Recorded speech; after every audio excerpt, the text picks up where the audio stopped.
Hi, Phil Aston here from Now Spinning Magazine with a Record Store Day preview video. I'm going to do two of these. I don't know whether there'll be a third. There's a few things I'm after on Record Store Day, and the two videos I'm doing, they're going to look at releases from specific labels.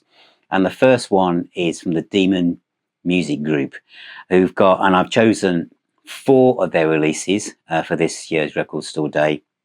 And the first one is by the Yardbirds, and it is called Psycho Daisies. This is superb. If you're into the Yardbirds, I'm just saying it straight away, I've really enjoyed this.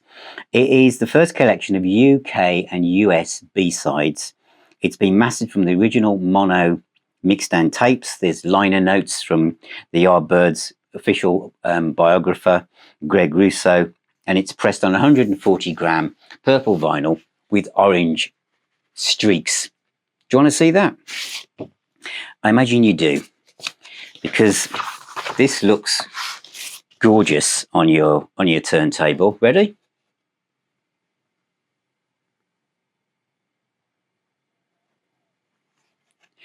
So what's it sound like?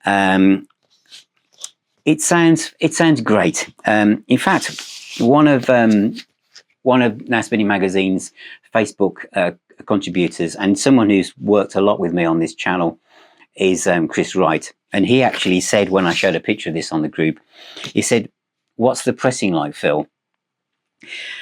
And I did think, when I was playing it the first time through, and there's some great tracks on here. No, I'm not stalling for time. There's some great songs like "A Better Man Than I," one of my favourites. That's kind of Sham 69 do that, don't they? It was I can't remember what was the B-side of. Anyway, what's the sound quality like? When I was playing it, because a lot of this music is it's from its time, 1960s, is it 1965 to 1968? I thought, God, this is a really good pressing, because it's silent. There's no rumbles, there's no cracks, there's no pops, there's nothing, just silence and the music. And it's fantastic. Still I'm Sad, of course, which I know well from Rainbow. Totally different version on this. So, you've got Jeff Beck, Jimmy Page, all the famous guitar players that came through the ranks of the Yardbirds. Great stuff. A great period piece, and really well put together. And for a Yardbirds fan, lovely stuff. Absolutely great. Next is Soul. This is 1974. And this is, God, I love this. For me, personally, when I played this, which is the new Lamont Dozier album, Love and Beauty from 1974, it's been expanded. There's 5 tracks on this that have never been on vinyl before, because it's a double album. Lots of notes and stuff to read, and then some Invictus label memorabilia on the other side. It's on like a cloudy blue vinyl. I'll show you that in a bit better. Look, it's 2 of those. It's a double album. It's 70s soul, early 70s soul. So it's drenched in that sound that only strings had back in those days. That kind of lush Barry White period of all the violins are all playing the same thing, whereas now they'd probably all arrange to play different things, different keys, or different tonalities. But here it's just a wash of strings. And it reminded me, to bring you up to date, it reminded me of Paul Stanley's Soul Station album, especially a couple of songs. And it did make me wonder whether Paul Stanley, because this is quite a rare album, and not obviously talked about in the soul circles that you could imagine, that he must have been listening to this, because it's uplifting, it's fantastic 70s soul, and Paul Stanley's Soul Station kind of taps into that groove really, really well. But Why Can't We Be Lovers? Don't Stop Playing Our Song. Why Can't We Be Lovers? Alternative versions. There's long versions, there's remixes, and these, of course, are the new tracks. Now, the Demon Music Group are going to release a box set soon of Holland Dozier and Holland's output, a before CD box set, which I'm really looking forward to. But if you're into 70s soul, and especially that group of songwriters, then this is well worth a listen. Absolutely loved it. What else do we have? I'm going to go here next. What would happen if Frank Zappa did funk? Parliament would happen. This is their first album from 1970. It's groovy, it's funky, it's wacky, it's off the wall. It's a double album with all the lyrics on the one sleeve, Invictus memorabilia on the other side, and some blurb about the album as well. This is on a funky green pressing.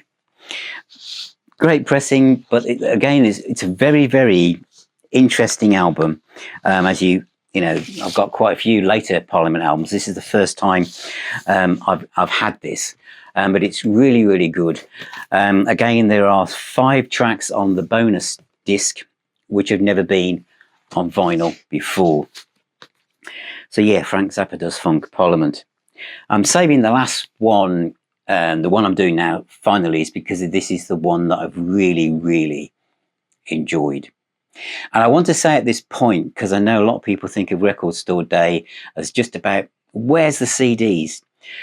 Record Store Day gives people a chance to do multiple different colours, versions. You know, it's called Record Store Day, but don't think that these labels have got anything against the CD format. And I'm saying that because this is The Average White Band, Live at the Rainbow, 1974. It's an incredible live recording. I hope it does get released on CD. But this is the same label that have released this massive box set for Average White Band, covering all of their official studio albums. So obviously they're committed to the CD format. So I hope this comes out on CD as well, for those of you who want that. But for those of you who are thinking, is it worth getting? The quality of the music is incredible. This could only be on one coloured vinyl, couldn't it? Yes, white vinyl. But it's an incredible recording because it's from 1974. This is the original band lineup, and it's the first UK show before the White Album, the one with Pick Up the Pieces, actually was released. Now, Pick Up the Pieces is on here. It's 10 minutes long, first track on side 2, and it sounds wonderful. They've just found this. It's not a bootleg. It's got engineers Porky, it says here, Live at the Rainbow. So it's obviously properly recorded, and the fact they've just found it, but the quality of the recording is incredible. So that is a quick overview of 4 Record Store Day releases from the Demon Music Group. Highly recommended. I shall be back with another preview of 4 more Record Store Day releases very soon.